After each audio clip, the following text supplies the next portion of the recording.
আউযু বিল্লাহি মিনাশ শাইতানির রাজিম। বিসমিল্লাহির রহমানির রহিম। বিগত 2-3 বছর যাবত আমরা গ্লোবাল আশিকে রাসূল সাল্লাল্লাহু আলাইহি ওয়াসাল্লাম কনফারেন্স আমরা লন্ডনে করছি। মহান মালিকের কাছে শুকরিয়া জ্ঞাপন করি, যিনি দয়া করে আমাদেরকে সুযোগ দিয়েছেন। যুক্তরাজ্যের লন্ডনে বসে আমরা আশিকে রাসূলেরা একটি গ্যাদারিং করার সুযোগ পেয়েছি, গ্লোবাল আশিকে রাসূল কনফারেন্সে আসার সুযোগ পেয়েছি। মহান মালিকের কাছে শুকরিয়া জ্ঞাপন করি, ধন্যবাদ জ্ঞাপন করি অনুষ্ঠানে উপস্থিত ব্যক্তিবর্গকে। আপনাদের উপস্থিতি আমাদেরকে অনুপ্রাণিত করেছে, উৎসাহিত করেছে। ধন্যবাদ জ্ঞাপন করি আমাদের আশিকে রাসূলদের, এই প্রোগ্রামের অর্গানাইজারদের, যাদের অক্লান্ত পরিশ্রমের ফলে আজকে আমরা গ্লোবাল আশিকে রাসূল কনফারেন্স লন্ডন 2026 করার সুযোগ পেয়েছি। আজকের এই দিনে আমি শ্রদ্ধার সাথে স্মরণ করি আমার পিতা, আমার মুর্শেদ, সুফি সম্রাট হযরত শাহ দেওয়ানবাগী রাহমাতুল্লাহ আলাইকে, যার 71 বছর জীবনে যিনি এই মোহাম্মদ ইসলামকে সারা বিশ্বে তুলে ধরার জন্যে অক্লান্ত পরিশ্রম করেছেন, যিনি শত বাধা বিপত্তি পেরিয়ে এই মোহাম্মদ ইসলামের আলোয় মানুষকে আলোকিত করার প্রচেষ্টা করেছেন। সারা বিশ্বের মানুষের সুফিইজম নিয়ে অনেক ধরনের ধারণা আছে। মানুষ সুফিইজম সম্পর্কে নানাবিধ ধারণা চিন্তা করেন। আসলে সুফিইজম জিনিসটা কি? আমাদের কথায় কথায় আমরা মনে করি পীর মাশায়েখ, দরবার, এগুলো সমাজ থেকে বিতাড়িত একটা বিষয় বা সমাজের মাইনরিটি একটা বিষয়। আসলে বিষয়টা মাইনরিটির নয়। সুফিইজম শুরু হয়েছে কোরআনুল কারীম আসার আগে। সেইটা জানার জন্যে গবেষণা করা প্রয়োজন।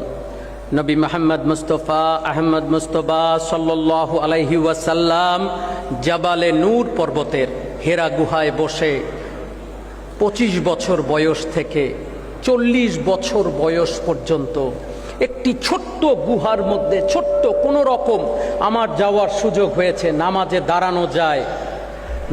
দাঁড়ানো যায় এমন একটি জায়গা, শুধু নামাজে একজন ব্যক্তি দাঁড়াতে পারে, এত ছোট একটি গুহার মধ্যে 15 বছর সাধনা করেছেন, ধ্যান করেছেন, মুরাকাবা করেছেন। 15 বছর চোখ বন্ধ করে মেডিটেশন করতে করতে এক পর্যায়ে মহান রাব্বুল আলামিন তার উপরে সন্তুষ্ট হয়ে প্রথম কোরআনের আয়াত নাজিল করলেন, ইকরা বিইসমি রাব্বিকাল্লাযী খালাক খালাকাল ইনসানা মিন আলাক। আজ সেই হেরা গুহার কোরআনের আয়াত 6236 খানা আয়াত একত্রিত করে আজকে সেই হেরা গুহায় যে আয়াত শুরু হয়েছিল, ইকরা বিইসমি, পড়ো তোমার প্রভুর নামে, বিইসমি রাব্বিকাল্লাযী খালাক, সেই আয়াতের সূচনা হয়েছিল যেই হেরা গুহায় বসে, এবং তারই ধারাবাহিকতায় 6236 খানা আয়াত এই জগতের বুকে হাজির হয়েছে, আল্লাহ তাআলা নাজিল করেছেন। এই 6236 খানা আয়াত কম্পাইল করে আজ আমরা পেয়েছি পবিত্র কুরআনুল কারীম, যা আল্লাহর বাণী, আল্লাহর কালাম হিসেবে আমাদের কাছে এসেছে। আমরা যা অক্ষরে অক্ষরে মানি, যাকে আমরা আল্লাহর বাণী হিসেবে প্রতিটা অক্ষর নিয়ে আমরা গবেষণা করি, অথচ এই অক্ষর যে জ্ঞানের মাধ্যমে এসেছে, হেরা গুহায় বসে 15 বছর সাধনা করার মাধ্যমে, ধ্যান করার মাধ্যমে, মেডিটেশনের মাধ্যমে যে জ্ঞান নবী মুহাম্মদ মুস্তাফা আহমদ মুস্তফা সাল্লাল্লাহু আলাইহি ওয়াসাল্লাম যে জ্ঞান অর্জন করেছিলেন, আজকে সমাজ এই জ্ঞানটাকে ভুলে গেছে। সমাজ কমপ্লিটলি ফরগেট করেছে এই নলেজটাকে। ইসলাম রয়ে গেছে, but inside of Islam meditation হারিয়ে গেছে, ধ্যান হারিয়ে গেছে। শরিয়া রয়ে গেছে, ফিকা রয়ে গেছে, কিতাব রয়ে গেছে, আমল রয়ে গেছে, ইবাদত রয়ে গেছে। সকল ইবাদতের মূল চরিত্র হারিয়ে গেছে। আজ ধর্ম জানা, ধর্ম বোঝা, ধর্ম শিক্ষা দেওয়া লোকের এই সমাজে অভাব নেই। তবে আজকের এই সমাজে ধার্মিক লোকের অনেক বড় অভাব। এই সমাজে শত শত মানুষ ধর্ম সম্পর্কে জানে, লক্ষ লক্ষ মানুষ ধর্ম সম্পর্কে জানে, কোটি কোটি মানুষ ধর্ম সম্পর্কে জানে, তবুও চরিত্রবান মানুষ সমাজে নাই। যাদের কাছে কোরআন শিখি আবার তারাই মিথ্যা কথা বলেন। যাদের কাছ থেকে সমাজ শিখবে তারাই মিথ্যার আশ্রয়, অহংকার, আমিত্ব, ঐশ্বর্যে নিজেকে পরিপূর্ণ করে রেখেছেন। যাদের কাছে জ্ঞান আছে তারা জ্ঞানের অহংকারে ব্যস্ত।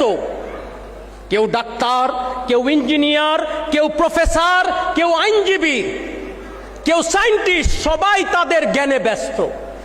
I achieve many knowledge, but the most important knowledge of mankind to get the satisfaction of Almighty Allah, get the satisfaction of Allah, get the satisfaction of Allah, এই নলেজ এই সমাজ থেকে হারিয়ে গেছে।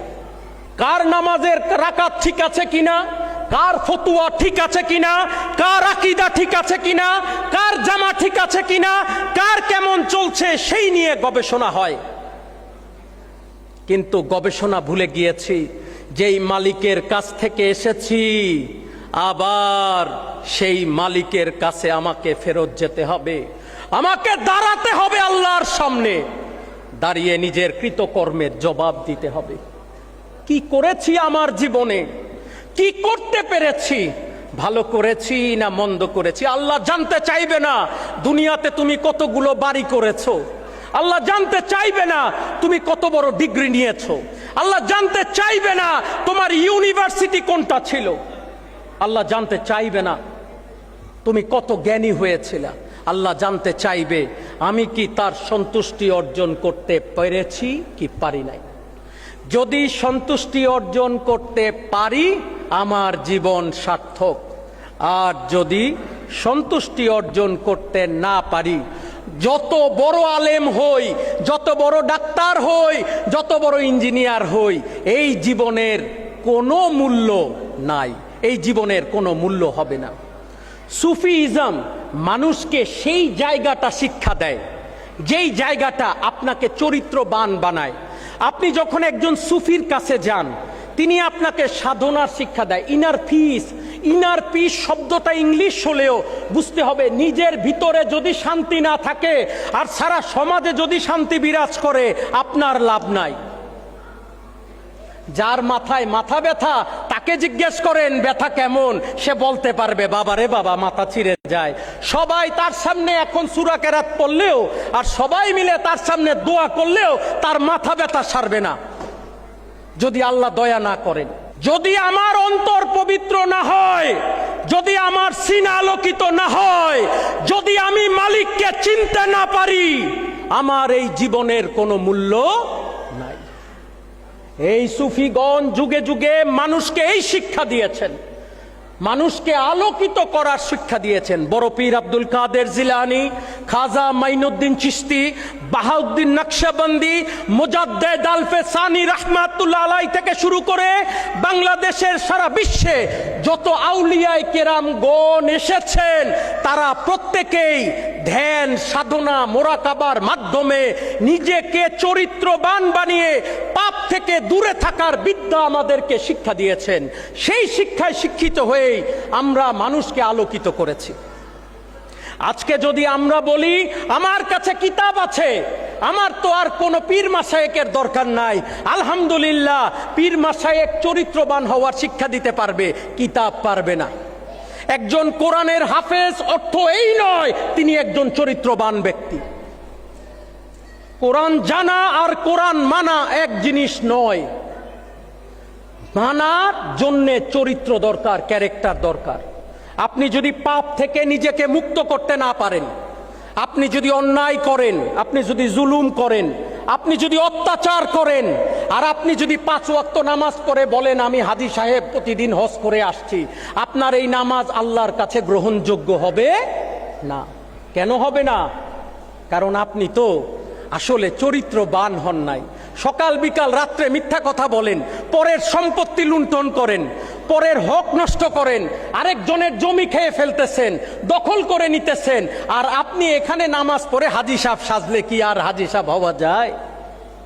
এই সুফিগণ যুগে যুগে আমাদেরকে এসে না শুধু নামাজের শিক্ষা দেন নাই, নামাজের সাথে সাথে নিজেকে আলোকিত করার শিক্ষা দিয়েছেন। এই সমাজে যদি সুফি না থাকতো, শুধু কিতাব পড়ে চলা শুরু করতাম, সৎ চরিত্রের মানুষ খুঁজে পাওয়া বড় কঠিন হয়ে পড়ত। বিশ্বাস করেন, সৎ চরিত্রের মানুষ এই সমাজে খুঁজে পাওয়া বড় কঠিন হয়ে পড়ত। সেই জন্যে আমি উদারত আহ্বান জানাই, আমরা সুফিজম নিয়ে একটু গবেষণা করি, একটু ধারণা নেই কি জিনিসটা কি, ইনার পিস কি, নিজের ভিতরে শান্তি পাওয়ার যেই জিনিসটা কি, প্রশান্তি কি, কি এমন শিক্ষা দেওয়ানবাগী ব্রাহ্মণবাড়িয়ার একটা ছেলে আশুগঞ্জের একটি বাহাদুরপুর গ্রামে একটি ছেলে জন্মগ্রহণ করেছিলেন। বাহাদুরপুর গ্রামে তিনি মাদ্রাসায় পড়াশোনা করেছেন। মাদ্রাসায় টাইটেল পাস করার পরে পরেই তিনি মুক্তিযুদ্ধে যান দেশ স্বাধীনের জন্যে। তিনি দেশ স্বাধীনের জন্য 9 মাস যুদ্ধ করেন। শুধু তাই না, যুদ্ধের পরে আমার পিতা আমার মোর্শেদ দেওয়ানবাগী রহমাতুল্লাহ আলাই স্বাধীন বাংলাদেশের বর্তমান সরওয়ার্দী উদ্যান রেসকোর্স ময়দানে প্রথম ঈদের জামাতের রাষ্ট্রপতি সহ বাংলাদেশের প্রধানমন্ত্রী সহ প্রথম ঈদের জামাতের ইমামতি করেছিলেন আমার পিতা মাহবুবে খোদা দেওয়ানবাগী রহমাতুল্লাহ আলাই। তারপরে তিনি মুর্শেদের কদমে যান। উনি কিন্তু টাইটেল পাস আলেম, সমাজের হুজুরদের ফতুয়া শুনতে শুনতেই বড় হয়েছেন, কিন্তু নিজে পীরের দরবারে গিয়ে পাগল হয়ে গেলেন। 12 বছর পীরের কাছে থেকে গেলেন। যুদ্ধের পরে উনি আর্মির চাকরিতে যোগ দেন। স্বাধীনতা যুদ্ধের পরে 1972 সনে উনি আর্মির রিলিজিয়াস টিচার হিসাবে 16 বেঙ্গল রেজিমেন্টে সকল মুক্তিযোদ্ধাদের সাথে উনিও আর্মিতে যোগ দেন। উনি 2 বছর সেখানে চাকরিরত অবস্থায় ছিলেন। ওই যে মোর্শেদের কদমে গেলেন, মোর্শেদ বললেন কি, চাকরি ছেড়ে দাও, তুমি আমার কাছে চলে আস।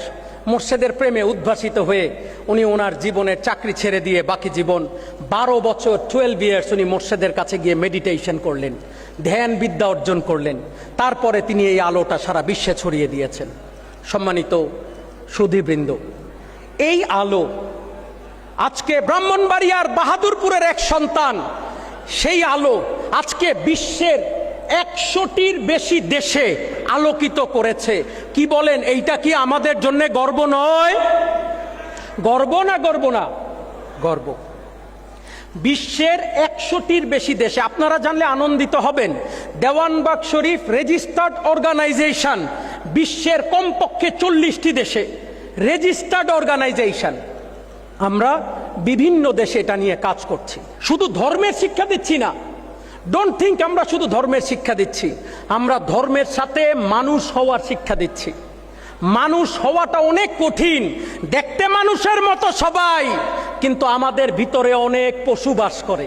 সেই মানুষ হওয়ার শিক্ষা দিচ্ছি, যেখানে এসে বহু দুষ্ট মানুষ ভালো মানুষে পরিণত হয়েছে, বহু ড্রাগী এখন একেবারে সৎ পথে পরিচালিত হচ্ছে, বহু বেনামাজি এখন নামাজে দাঁড়িয়ে চিৎকার করে কাঁদে, বহু খারাপ পথের মানুষ এখন আল্লাহকে পাবার চেষ্টা করে, বহু ভিন্ন ধর্মের মানুষ মুসলমান ধর্মে আসতেছে এই আহ্বানে দাওয়াত দিয়ে। বাংলাদেশ সহ সারা বিশ্বে যতগুলো মহামারী হয়েছে দেওয়ানবাগ শরীফ প্রতিষ্ঠা হওয়ার পরে, আমরা প্রত্যেকটি মহামারী সহ বিভিন্ন সময়ে দেওয়ানবাগ শরীফ সর্বোচ্চ কন্ট্রিবিউশন করেছে।